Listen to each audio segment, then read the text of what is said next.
Assalamualaikum warahmatullahi wabarakatuh. Waalaikumsalam warahmatullahi wabarakatuh. Pada pertemuan kali ini, kelompok kami akan membahas tentang anatomi fisiologi sistem perkemihan. Kelompok kami terdiri dari saya sendiri, Novita Sari, Esmita Anggiani, Nadadiatul Zakiyah, Siti Nurmala, Ulfia Rizky Nur Amalia, dan Laila Novianti. Saya akan menjelaskan apa itu sistem perkemihan. Sistem perkemihan adalah suatu sistem di mana terjadinya proses penyaringan darah sehingga darah bebas dari zat-zat yang tidak dipergunakan lagi oleh tubuh dan menyerap zat-zat yang masih digunakan oleh tubuh. Yang kedua yaitu ada fungsi sistem perkemihan. Apakah ada yang tahu apa itu fungsi sistem perkemihan? Tahu sedikit tentang fungsi sistem perkemihan. Oh iya, tolong dijelaskan ya Mbak. Sistem perkemihan yaitu satu, membuang sisa metabolisme seperti sisa metabolisme dan urin asid.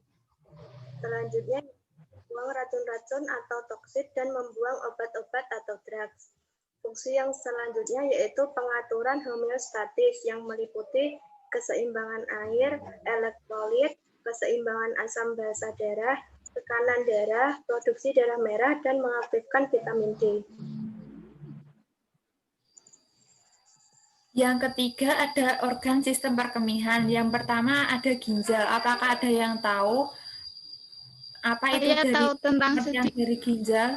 Oh iya, tolong dijawab ya. ginjal.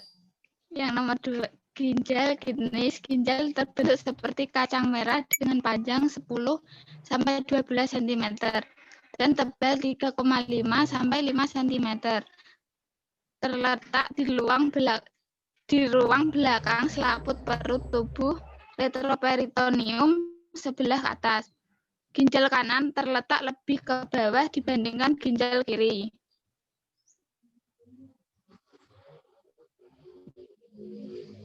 Kontras ginjal terdiri atas beberapa bangunan.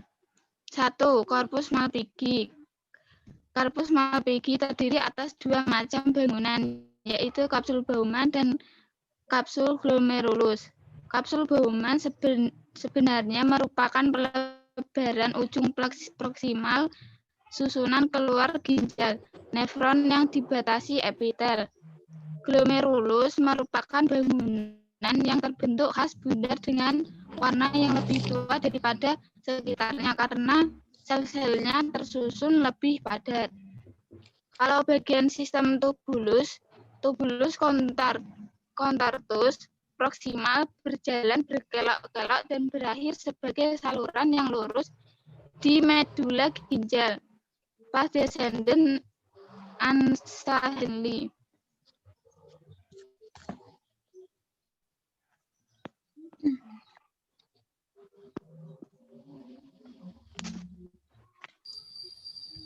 Kalau medula ginjal terdiri atas beberapa bangunan yang merupakan bagian sistem tubulus, yaitu vas descendens dan descendens Ansa Henley bagian tipis Ansa Henley, ductus axitoneus, ductus colligans, dan ductus pupillaris Bellini. Fungsi ginjal: 1. Membuang bahan sisa terutama senyawa nitrogen seperti urea dan kreatinin. 2. Mengatur keseimbangan air dan elektrolit. 3. Mengatur keseimbangan asam dan basa. Nomor 4. Menghasilkan renin yang berperan dalam pengaturan tekanan darah.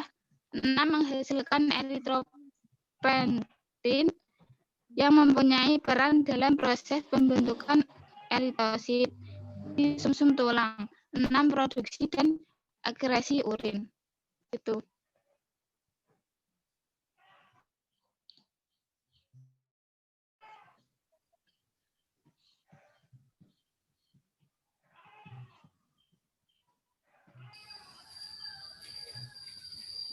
Yang kedua ada ureter atau ureters. Apakah ada yang tahu ureter itu apa? Kalau ada yang tahu, tolong dijelaskan ya. Ureter atau uretes, secara histologik, ureter terdiri atas lapisan mukosa, muskularis, dan adventitia. Lapisan mukosa terdiri atas epitel transisional yang disokong oleh lamina propria. Epitel ini terdiri atas 4-5 lapisan sel. Fungsi ureter adalah meneruskan urin yang diproduksi oleh ginjal ke dalam kandung kemih.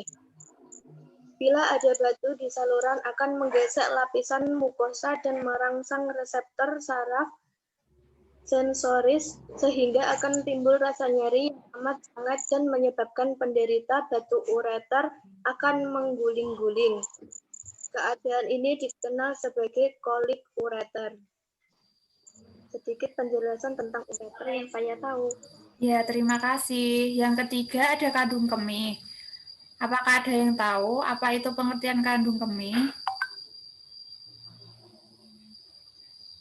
Saya akan menjelaskan mengenai kandung kemih.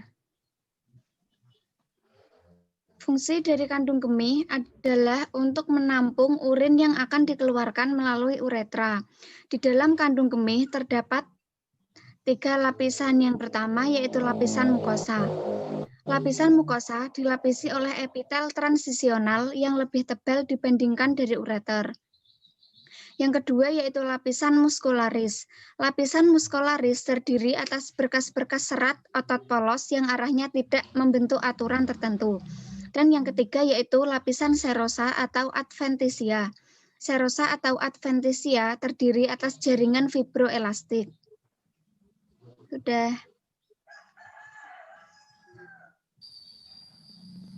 Yang keempat ada proses berkemih. Apakah ada yang bisa menjelaskan lagi? Saya akan menjelaskan tentang proses berkemih. Satu proses refleks yang diatur oleh pusat-pusat refleks di otak. 2, rangsang atau impuls yang terjadi akibat terenggangnya dinding UV dihantarkan oleh neuron-neuron sensori visceral aferen melalui splenikus memasuki medula spinalis segmen sakral 2, 3, dan 4. 3, rangsang saraf menyebabkan otot-otot polos UV berkontraksi, sphincter vagus melemah. Neuron-neuron eferen parasimpatis mengambil jalan melalui pudendus S2, 3, dan 4 menuju sphincter uretra. 4. Pengontrolan berkemih anak-anak mulai umur 3-4 tahun.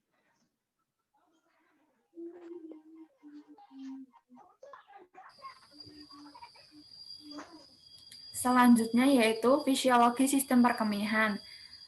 Tolong malah dijelaskan ya, apa itu fisiologi sistem perkemihan ya?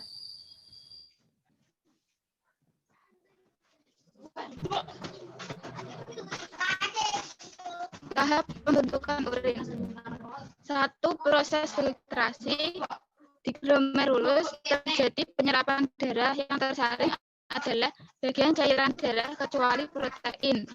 Cairan yang tersaring ditampung oleh simpai bowen yang terdiri dari glukosa, air sodium, klorida, sulfat, bikarbonat, dan lain-lain.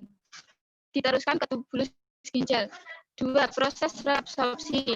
Pada proses ini terjadi penyerapan kembali sebagian besar dari glikosa, sodium, klorida, fosfat, dan beberapa ion bikarbonat. Nomor 3. Proses sekresi. Sisa dari penyerapan kembali yang terjadi di tubulus distal dialirkan ke papila relanis, selanjutnya diteruskan keluar. Itu. Oh ya, terima kasih. Yang terakhir yaitu gangguan sistem perkemihan. Apakah ada yang tahu gangguan sistem perkemihan itu apa saja? Gangguan sistem perkemihan yaitu pertama, infeksi saluran kemih. yang terjadi di bagian manapun dari sistem urinaria. Yang kedua, inkontinensia urin, yaitu ketika fungsi otot atau saraf pada kandung dan saluran kemih mengalami gangguan, sehingga tidak dapat mengendalikan proses buang air kecil. Ketiga, uretritis, yaitu peradangan pada uretra. Kondisi ini seringkali disebabkan oleh infeksi bakteri di saluran kemih. Keempat, sindrom nefrotik, yaitu gagal ginjal, yaitu kelainan ginjal yang menyebabkan kadar protein di dalam urin meningkat. Yang kelima, gagal ginjal, yang terjadi ketika ginjal tidak mampu menyaring darah dan membuang cairan serta zat limbah pada tubuh. Cukup itu yang saya tahu. Oh iya, terima kasih. Jadi kesimpulan untuk materi ini adalah sistem urinari adalah sistem organ yang memproduksi, menyimpan, dan mengalirkan urin. Pada manusia, sistem ini terdiri dari 2 ginjal, 2 ureter, kandung kemih, dan 2 otot sphincter dan uretra. Yang kedua, bagian pembentuk urin adalah kedua ginjal. Yang ketiga, bagian penyalur yaitu saluran ginjal, kandung kemih, dan saluran kandung kemih. Yang keempat, yaitu suatu sistem terjadinya proses penyaringan darah dari zat-zat yang tidak dipergunakan oleh tubuh dan menyerap zat-zat yang masih digunakan oleh tubuh. Yang selanjutnya, yaitu zat-zat yang tidak dipergunakan oleh tubuh akan dikeluarkan berupa urin. Jadi, sekian diskusi dari kelompok kami. Kurang lebihnya mohon dimaafkan. Wassalamualaikum warahmatullahi wabarakatuh.